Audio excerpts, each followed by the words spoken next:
नमस्कार साथियों। झारखंड कर्मचारी चयन आयोग के द्वारा झारखंड के जो युवा हैं उनको झारखंड में जो झारखंड पुलिस है उसमें कांस्टेबल यानी कि आरक्षी के लिए वैकेंसी निकाला गया है, जो कि अगर नियमित और बैकलॉग दोनों को काउंट करें तो कुल मिलाकर आपका 5,000 के आसपास यानी कि 4919 के आसपास वैकेंसी देखने को मिल रहा है। ये काफ़ी अच्छी मात्रा में वैकेंसीज है। तो आज हम लोग इस वीडियो में इसी के बारे में चर्चा करेंगे कि वैकेंसी किस जिला में कितना कितना है, क्या एलिजिबिलिटी है इस पोस्ट को भरने के लिए, क्या एग्ज़ाम कैसा लेगा, फिजिकल लेगा, मेडिकल लेगा, रिटन लेगा, कैसे क्या लेगा, फॉर्म भरने का डेट कब है, फ़ी कब तक अपलोड करना है, जमा करना है, फॉर्म कब तक कंप्लीट करना है और कितना पे लेवल का चीज़ है, कौन 10th पास 12th पास कौन इसको फिल कर सकते हैं, सारी चीज़ों को एकदम बारीकी से समझेंगे इसमें। तो चलिए शुरू करते हैं। वीडियो को अंत तक देखना है हर चीज़ों को बारीकी से जानने के लिए। तो ये सबसे पहले वैकेंसी की बात करें। इस वैकेंसी का जो ब्राउचर है यानी पोस्ट है उसका नाम है JCCE यानी कि Jharkhand constable competitive examination JCCE। Hindi में बोले तो झारखंड आरक्षी प्रतियोगिता परीक्षा। इसमें दोनों नियमित और बैकलॉग दोनों मिला के है और ये विज्ञापन संख्या 2023 में निकाला जाने वाला 17वां नंबर का 17-23 वैकेंसीज है। चलिए अब शुरू करते हैं। इसको फी भरने के लिए फी यानी पैसा कितना लगेगा, तो नॉर्मल लोगों के लिए 100 रुपया लगेगा, लेकिन अगर झारखंड राज्य में निवास करने वाले अगर आपके SC और ST हैं तो आपको 50 रुपया लगेगा और ये फी जो है नॉन रिफंडेबल है। ठीक है, फी नॉन रिफंडेबल है, जमा करने के बाद वापस नहीं होगा। अब चलिए थोड़ा वैकेंसियों की बात कर लेते हैं जिलेवार। तो रांची में 76 वैकेंसीज है। रांची में कुल 76 है। ये अभी मैं जो बता रहा हूँ नियमित वाला बता रहा हूँ। नियमित और जो बैकलॉग है दोनों मिलाकर 4919 है यानी 4919 है। तो रांची में 76 है। आप अपने जिला के अनुसार देख लेंगे और उसी के अनुसार डालने की कोशिश करेंगे, आपका जिला में हो सकता है। खूंटी में 86 वैकेंसीज है और फिर सिमडेगा में 103 है, गुमला में 12 है और फिर हजारीबाग में 212 है, कोडरमा में 42 है और चतरा में 50 है, चतरा में 50 है। अगेन फिर आगे बढ़ते हैं। उसके बाद गिरिडीह में 452 है।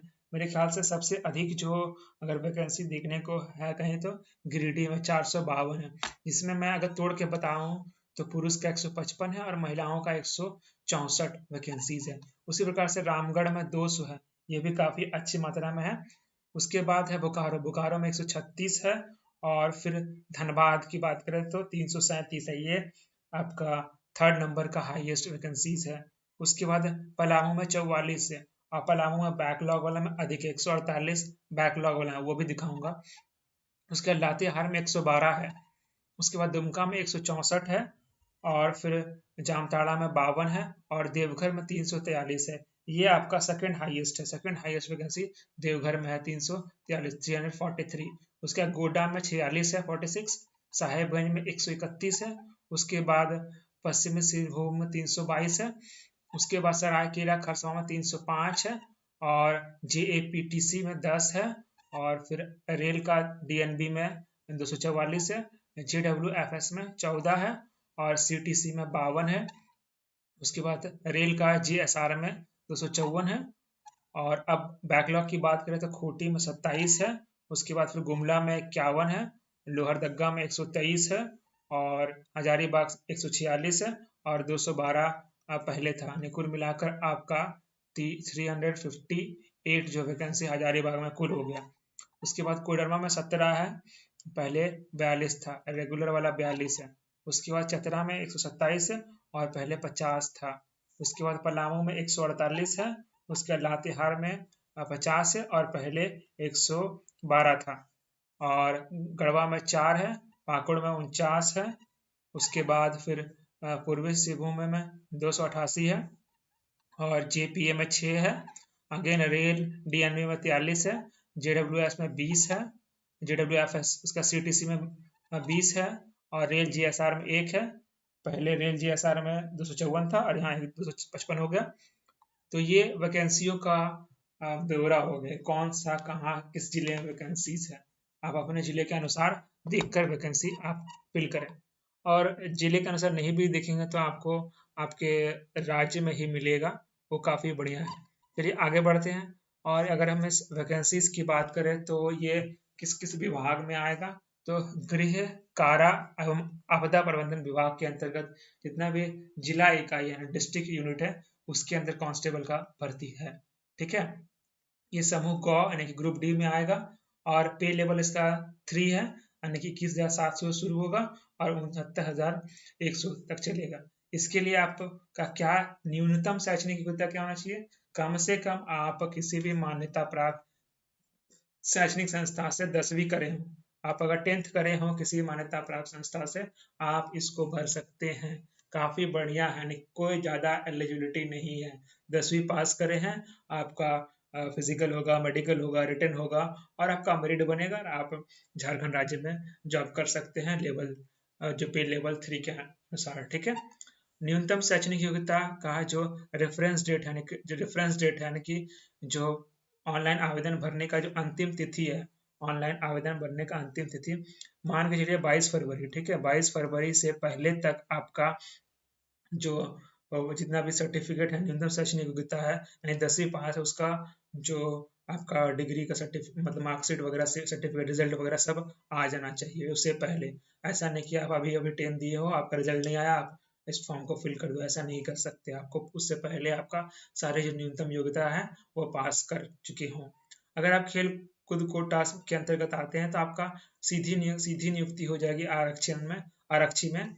अगर आप झारखंड ओलंपिक संघ या उससे संबंध कोई भी संघ में आप द्वितीय स्थान या तृतीय स्थान प्राप्त किए हो तो आपका आरक्षी में डायरेक्ट भर्ती हो जाएगा। ठीक है, चलिए अब आरक्षी के लिए शारीरिक जो मापदंड है क्या दिया गया है। शारीरिक मापदंड क्या? सबसे पहला आप फॉर्म अप्लाई करोगे, सबसे पहला स्टेज आपको जो गुजरना होगा वो पहला स्टेज फिजिकल ही होगा, शारीरिक मापदंड ही होगा। ठीक है, वो पास करोगे तो फिर आपका मेडिकल होगा। तो अगर आप अनरिजर्व्ड और इकोनॉमिकली जो बैकवर्ड है उसके अगर आप मतलब कैंडिडेट हो तो आपका ऊंचाई न्यूनतम कम से कम 160 होना चाहिए, इससे नीचे कोई सुनवाई नहीं है। ठीक है, और जो चेस्ट है, सीना, वो न्यूनतम 21 सेंटीमीटर होना चाहिए। अगर आप SC/ST की बात करें तो SC/ST का न्यूनतम हाइट जो है 155 सेंटीमीटर और न्यूनतम सीना जो है 79। ठीक है, उसके बाद OBC का 1 और OBC 2 दोनों के लिए आपका जो न्यूनतम हाइट है यानी कि ऊंचाई है 160 है। ठीक है, और जो सीना है वो 81 सेंटीमीटर है। तो ये सब ध्यान रखना है। महिलाओं का न्यूनतम ऊंचाई 148 सेंटीमीटर है। उसके अलावा आपका जो शारीरिक माप होगा उसमें शारीरिक बनावट में आपका मुड़ा हुआ घुटना देखा जाएगा, धनु पैर देखा जाएगा, समतल पैर देखा जाएगा, स्फीत सिरा देखा जाएगा, उंगलियों का जो ढंग देखा जाएगा, दृष्टि दोष देखा जाएगा, कलर ब्लाइंडनेस देखा जाएगा, नाइट ब्लाइंडनेस देखा जाएगा, हियरिंग प्रॉब्लम चेक करेगा, स्टैमरिंग चेक करेगा, बेरिसोले चेक करेगा, हाइड्रोसिल पाइल्स या कोई भी कम्युनिकेबल फिजिकल या मेंटल डिजीज जो है इसका जांच किया जाएगा मेडिकल में। ठीक है, और उम्र सीमा की बात करें तो जैसा कि बताया गया, उम्र सीमा जो है न्यूनतम है 18 वर्ष। ठीक है, गणना न्यूनतम कहाँ से होगा? 1/8/2023। 1/8/2023 जो है वो लास्ट डेट है। अगर 1/8/2023 तक जो है आप 18 वर्ष हो चुके होने चाहिए। ठीक है, उसके बाद अधिकतम उम्र की गणना 1/8/2019 से की जाएगी। अधिकतम उम्र की गणना 1/8/2019 से की जाएगी।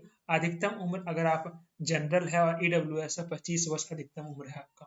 और OBC में है तो OBC में अगर आप 1 और 2 हैं, आप पुरुष हैं तो 27 वर्ष, और अगर OBC या फिर जनरल या फिर कोई भी कैटेगरी के आप अगर महिला है तो अधिकतम आप 28 वर्ष तक जो है वो फॉर्म भर कर सकते हैं। अगर SC/ST पुरुष या महिला है 30 वर्ष तक भर सकते हैं। अगर आप एक्स सर्विस मैन है, पूर्वभूत सैनिक है, तो आप किसी भी कैटेगरी में हो आपको एक्स्ट्रा 5 वर्ष का अतिरिक्त छूट दिया जाएगा।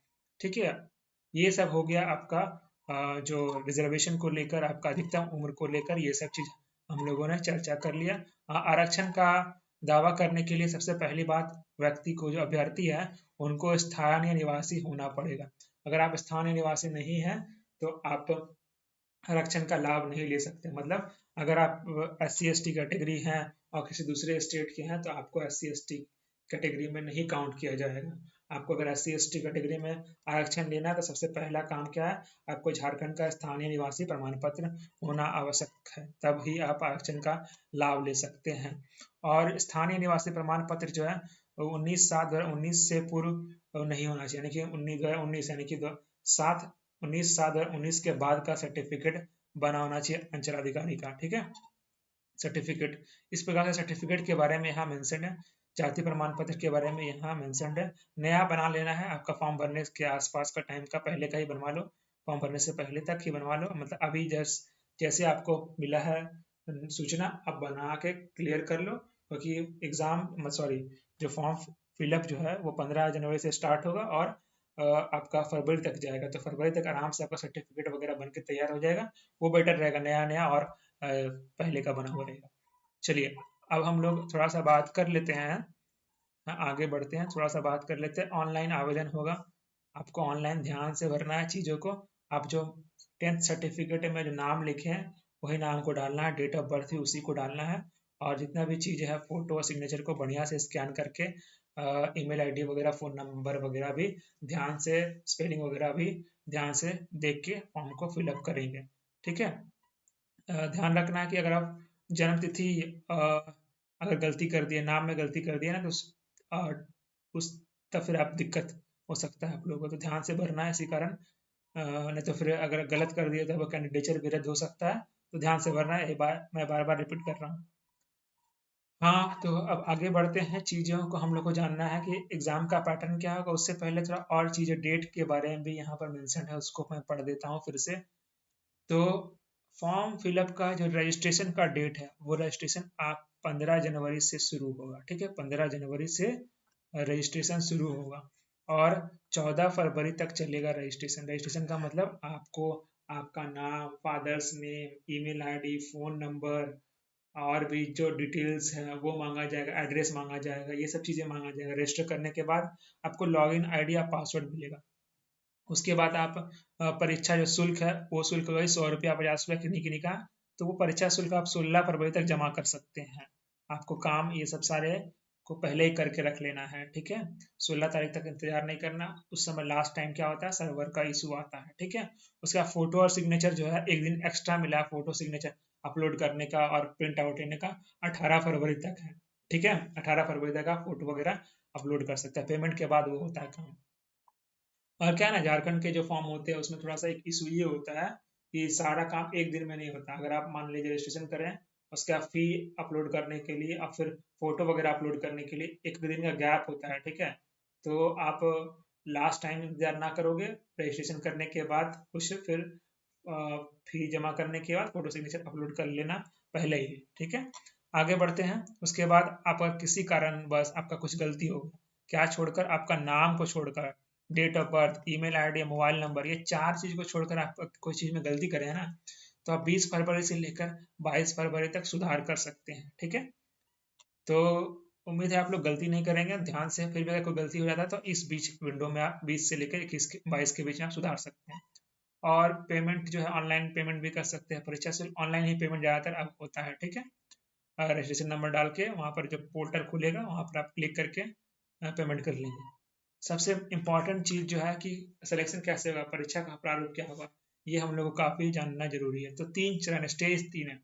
पहला स्टेज में आपका क्या होगा, पहला स्टेज में आपका फिजिकल लिया जाएगा। फिजिकल में पास करोगे तब फिर आपका मेडिकल लिया जाएगा। ठीक है, और फिर मेडिकल पास करोगे तब आपका रिटर्न लिया जाएगा। ठीक है, रिटर्न लिया जाएगा। तो मेनली ये जो एग्ज़ाम है इसमें जो फिजिकल है वो ज़्यादा मायने रखता है, इसी कारण पहले फिजिकल लिया जा रहा है, उसके बाद आपका रिटर्न लिया जा रहा है। ठीक है, तो फिजिकल जो लिया जाएगा, फिजिकल में जो नियमावली है, झारखंड राज्य पुलिस नियुक्ति नियमावली, पुलिस सेवा के भर्ती के लिए 2014 वाला, उसी के अनुसार यहाँ पर चीज़ें शारीरिक दक्षता के बारे में लिया जाएगा। इसके बारे में हम लोग आगे जाने कि शारीरिक दक्षता में क्या क्या है। जैसे कि मैंने पहले हाइट वगैरह बताया वो तो होगा ही, वो सब आप लोगों को जांच किया जाएगा। और कुछ चीज़ें आपको दौड़ने के लिए भी दिया जा सकता है, यानी कि दौड़ने में आपका 10 किलोमीटर 1 घंटा में, महिलाओं को आपका 5 किलोमीटर आधा घंटा में, इस तरह का चीज़ है, उसको हम लोग आगे देखेंगे। तो शारीरिक दक्षता अगर आप इसमें पास कर गए, यानी न्यूनतम इसमें अगर आप पास कर गए तो इसका 3 गुना बुलाया जाएगा मेडिकल के लिए, ठीक है। मेडिकल के लिए इसका 3 गुना, यानी कि जितना फिजिकल में भाग लिए उसका मतलब जितना फॉर्म है, यानी जितना फॉर्म है उसका 3 गुना बुलाया जाएगा मेडिकल के लिए, ठीक है। मेडिकल के लिए बुलाया जाएगा। इसके लिए भी वही नियमावली, पुराना नियमावली उसी को फॉलो किया जाएगा। और मेडिकल वगैरह जो जांच किया जाएगा उसके पहले मैंने बताया कि क्या क्या जांच किया जाएगा, वो लिस्ट में मैंने ऊपर में पढ़ा था, मैं दिखा देता हूँ, फिर बोलोगे कि कहाँ आपने क्या बताया नहीं बताया। दिखा देता हूँ, 1 सेकंड। हाँ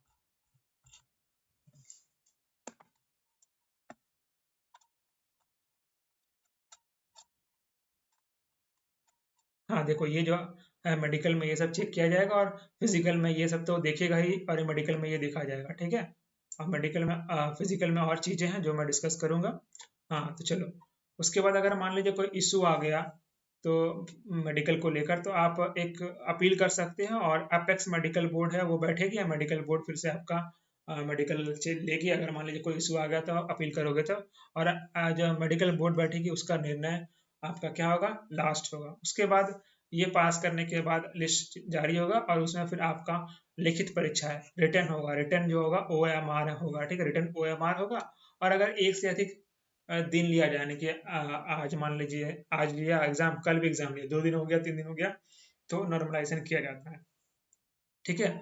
उसके बाद लिखित परीक्षा के उपरांत जो है प्रमाण पत्र वगैरह सत्यापन होगा, उसका फिर मेरिट लिस्ट तैयार होगा, इसमें मेरिट लिस्ट ही बनेगा, ठीक है। तो जो रिटर्न एग्जाम लिया जाएगा, रिटर्न एग्जाम में 2 पेपर होगा, ठीक है। 2 पेपर, पेपर 1 और पेपर 2, यानी 2 पेपर का परीक्षा देना पड़ेगा, ठीक है। 2 परीक्षा दिया जाएगा, दोनों 2-2 घंटा का, 2-2 घंटे का परीक्षा लिया जाएगा, ठीक है। 2-2 घंटे या 4 घंटा बैठ के आपको परीक्षा देना होगा। और परीक्षा, एक क्वेश्चन का 3 अंक मिलेगा, 3 मार्क्स मिलेगा, और आप गलत कर दिए तो 1 अंक काट लिया जाएगा, ठीक है। और दोनों प्रश्न क्या होगा, वही ऑब्जेक्टिव ही रहेगा। तो देखिए पेपर 1 में क्या पूछेगा, पेपर 1 में आपका क्षेत्रीय या फिर जनजातीय भाषा पूछेगा। झारखंड जितने भी परीक्षा लेती है उसमें जनजातीय भाषा का एक परीक्षा जरूर लेती है। तो जनजातीय भाषा के परीक्षा में आपको यहाँ पर लिस्ट है, उसमें से कोई भी एक आपको चुनना होगा। हिंदी, अंग्रेजी, संस्कृत, उर्दू, संथाली, बंगला, मुंडारी, हो, खड़िया, कुड़ुक, कुरमाली, खोरठा, नागपुरी, पंचपरगनिया, उड़िया, इसमें से किसी भी एक भाषा को चुनकर उसका सिलेबस तैयार करके आपको पढ़ना है। उससे आपको 100 मार्क्स का प्रश्न पूछा जाएगा, 2 घंटे में आपको बनाना है। एक सही जवाब दिए 3 मार्क्स मिलेगा, गलत दिए 1 मार्क्स कट जाएगा, ठीक है। इसमें आपको 30% लाना अनिवार्य है, ठीक है।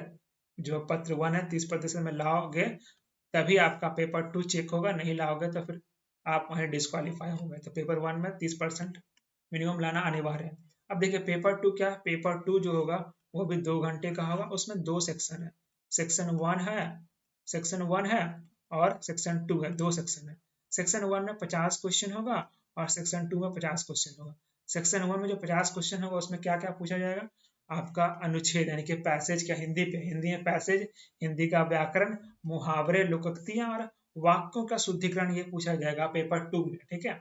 उसके बाद पेपर 2 का सेक्शन 1 में, और सेक्शन 2 में अगेन 25 क्वेश्चन रहेगा, किससे, 25 क्वेश्चन रहेगा जीके से, सामान्य ज्ञान से, 25 क्वेश्चन रहेगा न्यूमेरिकल एबिलिटी से, ठीक है। Numerical ability 25 question numerical ability, और 25 क्वेश्चन सामान्य ज्ञान से पूछा जाएगा, ये भी 2 घंटे का। मेरे ख्याल से आप लोग को रिटर्न एग्जाम के बारे में चीजें क्लियर हुई होगी। थोड़ा सा और एक बार मैं क्लियर कर देता हूँ। रिटर्न एग्जाम जो होगा ना, रिटर्न रिटर्न कब होगा, पहले सबसे पहले फिजिकल होगा, फिजिकल में पास करोगे तो आपका मेडिकल होगा, ठीक है, मेडिकल होगा। और मेडिकल के बाद रिटर्न होगा।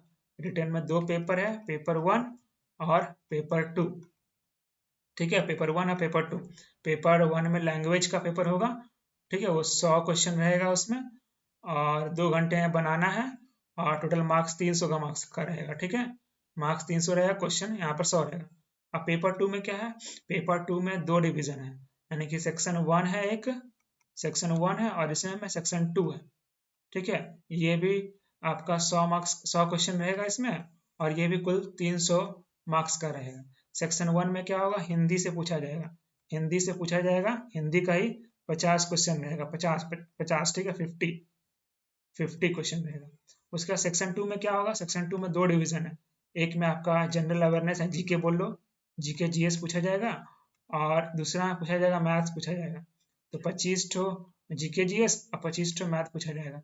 ये आपका पूरा रिटर्न का बारे में हो गया, ठीक है।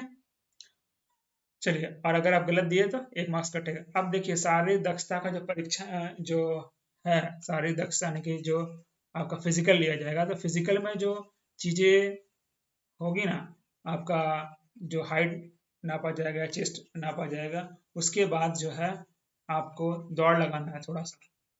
पुरुष जो है उन लोगों के लिए 10 किलोमीटर, 1 घंटा में 10 किलोमीटर दौड़ना होगा, ठीक है, 1 घंटा में 10 किलोमीटर दौड़ना होगा, और महिलाओं को आधा घंटा में 5 किलोमीटर दौड़ना होगा, ठीक है। तो ये है क्या आपका फिजिकल के लिए। उसके बाद मेडिकल में जांच के लिए पहले भी मैंने बताया, ये सब चीज़ें देखा जाएगा, ठीक है, ये सब चीज़ें मेडिकल में देखा जाएगा। उसके अलावा आपको शारीरिक दक्षता के लिए फिजिकल के जाएंगे ना, तो एक फॉर्मेट है यहाँ पर इसी पीडीएफ में लगा हुआ है, ये पीडीएफ प्रिंट करके उसी के साथ आपको जाना है। उसी प्रकार से यहाँ पर मेडिकल में जो फॉर्मेट है उसके साथ भी लगा हुआ, उसको भी आपको इस्तेमाल करना है, ठीक है। उसके बाद देखिए क्या होगा कि जो परीक्षा लिया जाएगा, फिजिकल हो गया, मेडिकल हो गया, और परीक्षा लिया, उसके अलावा एक मेरिट लिस्ट तैयार होगा। मेरिट लिस्ट में तैयार करने के लिए कुछ चीज़ें हैं, वो मैं बताऊंगा। उससे पहले ये जान लो, अगर मान लीजिए किसी का मेरिट लिस्ट के दौरान इक्वल मार्क्स आ गया, तो इक्वल मार्क्स आ गया ना, तो जिसका डेट ऑफ बर्थ मतलब जो बड़ा है उसको प्रेफरेंस दिया है, उसको वो जॉब मिलेगा, जिसको छोटा उनको नहीं मिलेगा, ठीक है। अगर मान लीजिए डेट ऑफ बर्थ भी मैच कर गया ना, तो 10वीं का जो मार्क्स होगा वो देखा जाएगा, जिसका 10वीं का मार्क्स अधिक होगा उसी को काउंट किया जाएगा। उसके अलावा भी जो है ना, ये बात तो आप लोग को पता ही होगा, पेपर 1 में 30% लाना अनिवार्य, 30% लाओगे तभी आपका पेपर 2 चेक होगा। हाँ, और उसके बाद देखिए क्या है ना, उसके बाद मेरिट लिस्ट तैयार करने में जैसा जैसा आपका परसेंटेज रहेगा ना मार्क्स का, उसी के अनुसार आपको मेरिट लिस्ट में मार्क्स दिया जाएगा। अगर आपका 30% आया ना मार्क्स, 30% आया पेपर 2 में, पेपर 1 में, ठीक है, पेपर 1 में, हाँ पेपर 1 में आपका 30% आया तो आपका 0 अंक मिलेगा। अगर आपका 31 से 40 के बीच में आया 1 अंक मिलेगा, 41 से 50 आया 2 अंक मिलेगा, 51 से 60 आया 3 अंक मिलेगा, 61 से 70 आया 4 अंक मिलेगा, 71 से 80 आया 5 अंक मिलेगा, 81 से 90 आया तो 6 अंक मिलेगा, 91 से 100 आया तो 7 अंक मिलेगा। ये आपका मेरिट बनाने में काम देगा, ठीक है। जितना परसेंट अधिक लाओगे उतना आपका अंक अधिक मिलेगा, और आपको मेरिट लिस्ट में आपका नाम आने का चांसेस बढ़ेगा। उसके अलावा भी क्या है ना, मेरी जो मेधा सूची है उसमें करने के लिए एक चीज और दिया गया है। बात यह है कि अगर कोई भी अभ्यर्थी जो है, जो फॉर्म भर रहा है, वो अगर केंद्र सरकार या झारखंड सरकार द्वारा मान्यता प्राप्त रक्षा शक्ति विश्वविद्यालय से स्नातक या फिर डिप्लोमा करा हुआ है ना, तो ये अगर वो फॉर्म भरेंगे, डिप्लोमा या फिर स्नातक करे हैं रक्षा शक्ति विश्वविद्यालय से, तो उनको जो मेरिट लिस्ट में एक्स्ट्रा पॉइंट भी मिलेगा, ठीक है। एक्स्ट्रा पॉइंट क्या मिलेगा, अगर पास किए तो 4 पॉइंट मिलेगा, सेकंड डिवीजन में 6 पॉइंट मिलेगा, फर्स्ट डिवीजन में 8 पॉइंट मिलेगा, और अगर डिस्टिंक्शन लाए हैं तो आपको 10 पॉइंट मिलेगा, ठीक है। तो ये अगर करे हैं तो आपके लिए फायदेमंद है। तो ये था आपका कैसे आपका मेरिट लिस्ट वगैरह तैयार होगा उसके बारे में यहाँ पर। और भी चीज़ यहाँ बात की गई कि पुलिस की नियुक्ति में सहायक पद के लिए प्रत्येक बार अगर कहीं आप पुलिस नियुक्ति में सहायक पुलिस पे काम किए हैं तो 2% एक्स्ट्रा मिलेगा आपका प्रत्येक वर्ष के लिए, अधिकतम 10% तक का एक्स्ट्रा मिलेगा, ठीक है। परीक्षा में जो है न्यूनतम कितना लाना होगा, सभी के लिए दोनों मिलाकर, दोनों पत्रों को मिलाकर, सबसे पहले तो पेपर 1 में आप 30% लाओगे तभी चेक होगा, लेकिन दोनों मिला के, दोनों पत्रों को मिला के न्यूनतम वो कितना लाना है मेरिट में आने के लिए। तो जनरल वालों के लिए 40 है, SC ST वालों के लिए 20 है, 32 है, सॉरी 32, OBC 1 के लिए 34 है, OBC 2 के लिए 36.5 है, और आदिम जनजाति के लिए 30% है, और EWS के लिए 40% है, ठीक है। और उसके बाद जो है ये सब होने के बाद जो प्रमाण पत्र है, जितना भी सर्टिफिकेट है, उसका आपका जांच होगा, जांच के बाद फिर आपका नियुक्ति किया जाएगा, ठीक है। तो उम्मीद है लगभग जितने भी चीज़ें हैं सब चीज़ों को मैंने यहाँ पर डिस्कस करा है। और उसके अलावा भी अगर आप लोग किसी को भी यहाँ पर डाउट हो जाता है तो आप कमेंट करके पूछ सकते हैं, कमेंट पर मैं रिप्लाई करके आपका जो डाउट है वो क्लियर करने की कोशिश करूंगा। और देखिए, अगर परीक्षा फल प्रकाशित हुआ और उसके अलावा परीक्षा पत्र प्रकाशित होने के बाद अगर किसी को पेपर में, क्वेश्चन पेपर में या फिर डाउट वगैरह है, तो आप 500 रुपये का शुल्क जमा करके फिर से मूल्यांकन करा सकते हैं, मूल्यांकन की मेरा गलती है ऐसा ऐसा कुछ करके, ठीक है। और बाकी आपको ये सब पता होगा, एडमिट कार्ड डाउनलोड होता है कुछ एग्जाम से पहले, और ऑनलाइन ही एडमिट कार्ड मिलता है, घर नहीं भेजा जाता है, ऑनलाइन ही एडमिट कार्ड प्रिंट निकाल के आपको एग्जाम हॉल में जाना है। एग्जाम हॉल के अंदर आप फोन ब्लूटूथ डिवाइस नहीं ले जा सकते, ये सब चीज़ आप लोग को पता ही होगा। नहीं पता है तो लगभग अब सभी एग्जाम ऑनलाइन होते हैं, तो मेरे ख्याल से ऐसा कोई लोग नहीं है जिनको ये सब चीज़ पता नहीं होगा। तो अभी जितना भी चीज़ है यहाँ पर मैंने सभी क्लियर कर दिया है। और ये अगर ब्राउचर में मैं नीचे जाऊँगा तो ब्राउचर के नीचे में सिलेबस देखने को मिला, लैंग्वेज का सिलेबस है। सिलेबस जो है लैंग्वेज का, आपका जो सब्जेक्ट है उसके अनुसार आप इस लैंग्वेज के सिलेबस को देखकर उसके अनुसार तैयारी कर सकते हैं। ये जो आरक्षी पद का है, सिलेबस में ज़्यादा चीज़ें मेंशन नहीं है, छोटा सा सिलेबस है, आप आराम से अभी एग्ज़ाम का काफ़ी टाइम है, इसको कंप्लीट कर सकते हैं। अगर सिलेबस के बारे में कुछ चाहिए मतलब हेल्प, तो आप कमेंट करके बता सकते हैं, वहाँ पर मैं आपका क्लियर करने की कोशिश करूँगा। ठीक है, मिलते हैं अगले वीडियो में, तब तक के लिए धन्यवाद।